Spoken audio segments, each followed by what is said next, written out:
wanted to share a client story. She gave me permission as long as we changed her name. So this is Terra's story. She came to me with a relationship block. Her last relationship had been 10 years ago. And although she was looking for a relationship and interested in one and believed she could have one, there was something about guys that just made her feel like they were preying on her and that she was going to be betrayed by them. So somewhere, somehow, she had come up with this belief that guys were out to get her. And so, but she couldn't remember exactly where that belief started. So her whole adult life, in her 30s, she's basically been avoiding all relationships, whether that be platonic or love interests, and just living on the safe side. She doesn't exactly know why, but it's getting to the point where she's realizing there's a problem. 10 years, and she's realizing she's a problem. She has a problem, and she comes to me. I guess she's been seeing a therapist on and off for the last 5 years, so she has been doing some work, but nothing's changed. And so she found out about RTT therapy and how it dives really deep into the subconscious to find limiting beliefs. And she's like, I think I have an emotional block around finding a guy. And I think RTT can help me. So we scheduled a call, and I heard her situation, her story, and I'm like, yeah, this sounds like RTT would be really, really good for this, because if you have a reoccurring theme in your life, you don't know why, or you feel like there's a block, like you feel like you want something to happen, but it's just not happening, then there's probably a limiting belief that's holding you back, or that's keeping that thing from happening. So we set up a Zoom session, super easy. She's actually in Europe, but over Zoom, it's not a problem. And I put her into like a light hypnosis. She was still aware of everything. We were having conversations back and forth the whole time. But I induced her into a light hypnosis and tapped into her subconscious mind, got her super comfortable and relaxed. And sure enough, the first scene appears.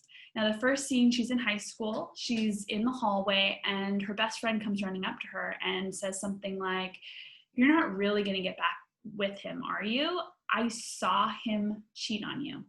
How could you possibly get back with a guy who cheated on you?"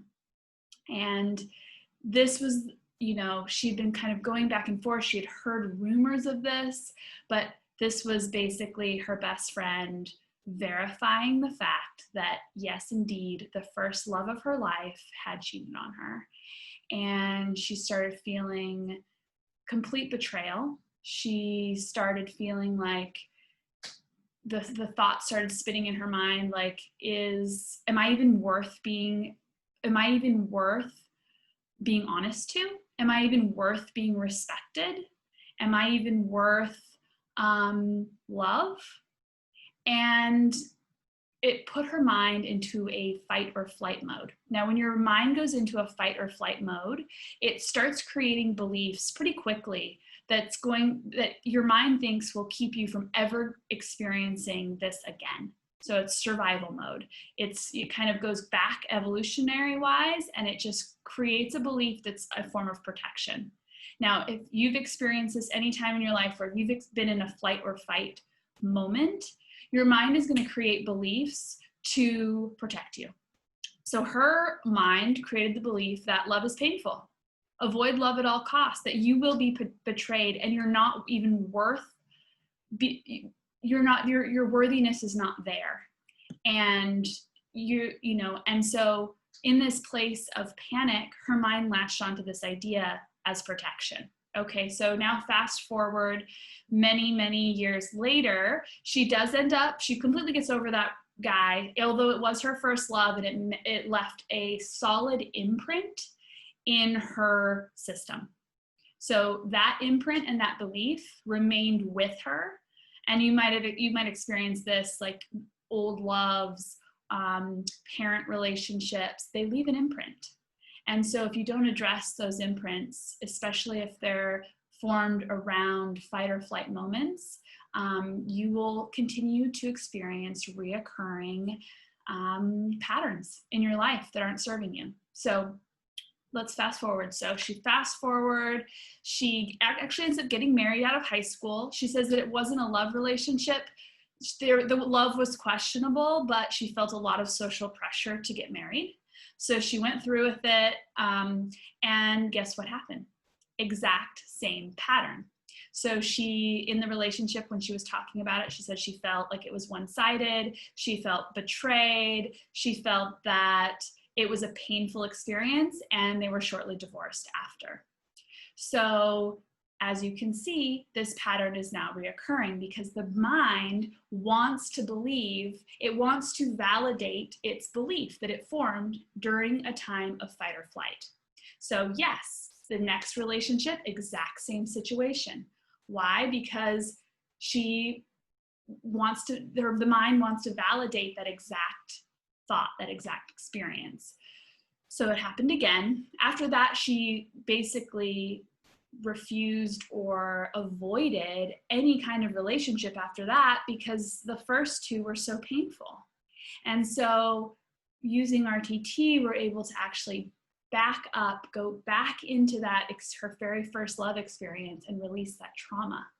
We release that trauma, we go in with compassion, we help rewire her beliefs around love so that those old stories don't have to be her stories. Those were based on an old past experience where she was in a fight or flight mode. They don't have to be her reality now when she's in her 30s and, you know, has a great job and has a great life. Like, this doesn't have to be her. That story does not have to be hers. So it was really incredible to help her release that trauma, help her rewire and rethink the way that she thinks about love. And so then she has this recording that she listens to every day for 21 days. And that just really concretes in, it like solidifies the new beliefs. And then if we need to do another session because something else comes up, we do. And it's this constant ebb and flow of her really getting true with herself and figuring out, why are these old patterns happening, and releasing that trauma, because that doesn't need to stay there. Those are old beliefs that aren't real for her anymore. When working with relationship issues, the most important thing that we do is we start with a relationship to self. So even if it's a relationship with mother or relationship with a partner or relationship with kids, we always start with the personal relationship to self first, and we build that worthiness. So from the place of worthiness, we can approach any other relationship and start, you know, releasing that trauma and giving hope. So I just wanted to share that story. Terra says that she's never felt lighter in her life. She says that she trusts herself now, and she's able to create really healthy boundaries in new relationships that she's exploring, and doesn't feel like she has to live in fear that was based on old trauma. So, I mean, when you hear that, I get these emails. When I got the email from Terra of like, what's going on, I wanted to call her up right away because I was like, this is incredible. This is the work. This is why I do it. Like, and it's not painful. It's a beautiful experience, and it helps you get in touch with that deeper side of yourself that we don't ever, so basically our operating system that we never get in touch with. We're basically just like, I wonder why that pattern just keeps happening. And so that's why I love this work. So thanks for hearing it out. I'm sure there's lots of other Terras out there, but I just wanted to share her story because it's just really, it's powerful. So thank you very much for listening.